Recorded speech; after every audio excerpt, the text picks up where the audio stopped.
Assalamualaikum warahmatullahi wabarakatuh. Nama saya Siti Sara Nur Septiani. Di sini saya mengampu mata pelajaran Ilmu Pengetahuan Alam di SMK Doa Bangsa. Nah, pada pertemuan kali ini saya akan menjelaskan gejala alam biotik dan abiotik. Untuk lebih lanjut, mari kita simak video pembelajaran berikut ini. Pada pertemuan kali ini, saya akan membahas mengenai gejala alam biotik dan abiotik yang sering kita jumpai pada kehidupan sehari-hari. Nah, jika pada pertemuan sebelumnya kita telah mengetahui ciri-ciri pada makhluk hidup, di pertemuan yang sekarang ini kita akan membahas mengenai gejala alam biotik, gejala alam abiotik, dan alat pengamatan biotik dan abiotik. Gejala alam biotik. Masih pada ingat kan biotik itu apa? Yap, betul, biotik yaitu makhluk hidup. Gejala alam biotik yaitu merupakan peristiwa atau gejala yang timbul akibat interaksi antar komponen biotik dalam ekosistem.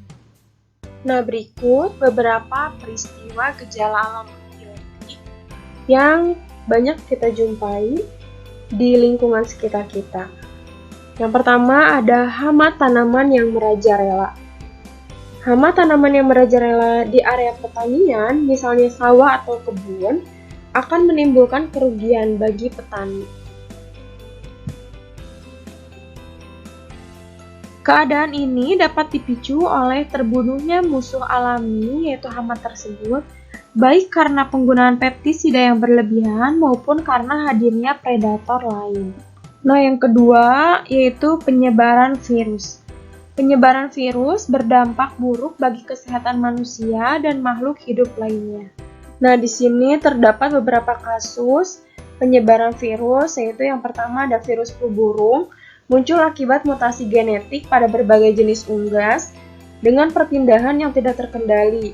Nah, si unggas tersebut terinfeksi akan menularkan virusnya pada unggas lain di tempat baru. Penyebaran selanjutnya pada manusia yang kontak dengan unggas tersebut. Selanjutnya ada DBD, yang dimana kalian pasti tahu, virus penyebab demam berdarah menggunakan vektor nyamuk untuk menjangkiti manusia. Nah, penduduk yang tinggal di lingkungan kurang bersih akan mudah sekali terjangkit penyakit tersebut. Maka dari itu, kita harus mencegah daripada mengobati, sebaiknya menjaga lingkungan sekitar tempat tinggal agar selalu bersih dan terhindar dari demam berdarah. Nah, yang terakhir di sini ada virus yang mewabah pada saat ini, yaitu virus COVID-19 ya. Yang dimana virus corona, disebut virus corona. Nah, virus corona ini penularannya sangat cepat, menjangkiti manusia antar manusia, dan penularannya juga sangat bervariasi. Contoh selanjutnya, populasi eceng gondok yang merajalela. Populasi ini yaitu penggunaan pestisida dan pupuk yang berlebihan akan meningkatkan kandungan nitrogen dalam air. Nah, populasi eceng gondok yang sangat berkembang pesat, terutama pada ekosistem air tawar. Mengapa? Karena penggunaan kandungan nitrogen yang berlebih menyebabkan eceng gondok yang berlebih. Nah, untuk perkembangan ikan dan tanaman air lainnya menjadi berkurang dan akhirnya menyebabkan kematian. Keadaan ini juga merupakan contoh gejala alam biotik yang patut diperhatikan. Nah, yang terakhir, kepunahan spesies langka. Berbagai spesies tanaman ataupun hewan yang terancam kepunahan merupakan contoh gejala alam biotik. Nah, kepunahan spesies langka ini terjadi karena rendahnya laju perkembangbiakan spesies-spesies tersebut. Selain itu, faktor perburuan liar yang makin berdampak besar pada keadaan ini. Nah, ini beberapa spesies langka di dunia yang terancam kepunahannya. Selanjutnya, gejala alam abiotik. Gejala alam abiotik berupa peristiwa atau gejala yang ditunjukkan oleh keadaan benda tak hidup. Gejala alam abiotik sering dijumpai di lingkungan sekitar kita.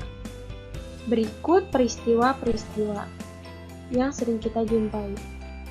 Nah, selanjutnya gejala alam abiotik. Contoh beberapa peristiwa pada gejala alam abiotik yang sering banyak kita jumpai di kehidupan sehari-hari. Yang pertama yaitu ada terjadinya gunung meletus. Terjadinya gunung meletus merupakan fenomena yang timbul akibat terdorongnya endapan magma perut bumi oleh gas bertekanan tinggi di dalam gunung berapi. Nah, untuk gunung meletus ini tidak sepenuhnya merugikan. Selain itu pula, gunung meletus memberikan keuntungan pada petani karena tanah-tanah yang ada di sekitar gunung meletus menjadi subur jika digunakan kegiatan budidaya tanaman. Fenomena selanjutnya yaitu ada gerhana bulan dan gerhana matahari. Gerhana adalah peristiwa tertutupnya sebuah objek disebabkan adanya benda atau objek yang melintas di depannya. Nah, yang pertama di sini ada contoh kasus gerhana matahari total.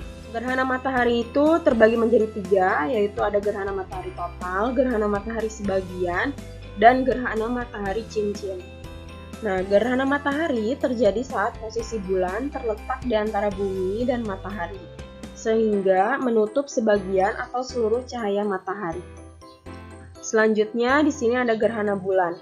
Gerhana bulan terjadi saat sebagian atau seluruh penampang bulan tertutup oleh bayangan bumi. Gerhana bulan dapat dibedakan menjadi 3 macam, yaitu gerhana bulan total, gerhana bulan sebagian, dan gerhana bulan penumbra. Nah, di contoh kasus ini saya mengambil gambar gerhana matahari dan gerhana bulan total. Untuk selanjutnya ada fenomena pelangi. Fenomena pelangi ini yaitu alam optik dan meteorologi berupa cahaya indah aneka warna yang sejajar di langit. Nah, pelangi terbentuk melalui proses pembelokan cahaya atau pembiasan. Proses pembiasan cahaya pada pelangi tertata secara terstruktur dan akan menghasilkan warna-warni yang indah. Pelangi akan terbentuk apabila cahaya matahari dibiaskan oleh titik-titik air hujan. Pelangi hanya dapat dilihat pada saat hujan yang disertai cahaya matahari. Nah, di balik indahnya pelangi ini, yaitu termasuk pada gejala alam abiotik. Selanjutnya, asap kebakaran hutan. Biasanya pada musim kemarau, kita sering mendengar berita di televisi, radio, surat kabar, atau media-media lain tentang terjadinya kebakaran hutan di beberapa wilayah Indonesia. Nah, berikut beberapa contoh asap kebakaran hutan. Salah satu zat yang dihasilkan dalam peristiwa kebakaran hutan adalah asap.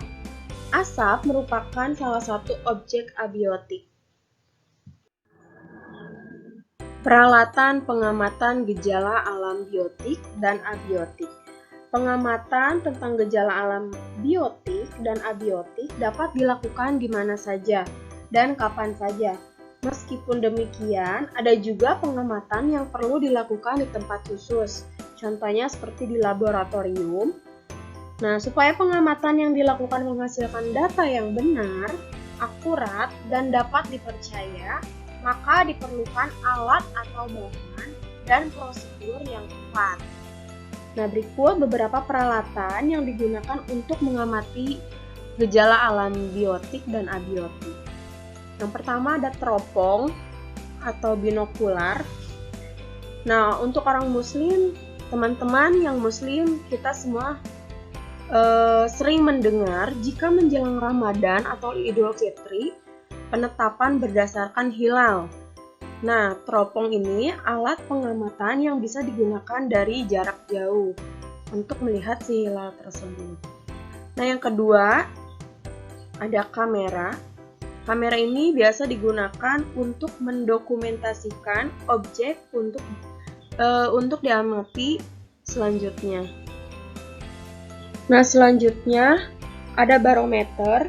Barometer digunakan untuk mengukur tekanan udara.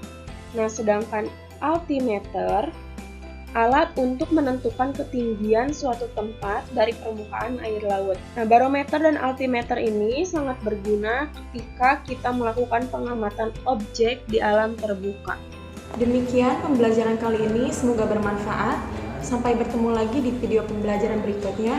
Jangan lupa subscribe, like, and comment Doa Bangsa TV, channelnya edukasi. Terima kasih. Wassalamualaikum warahmatullahi wabarakatuh. Audio Jungle.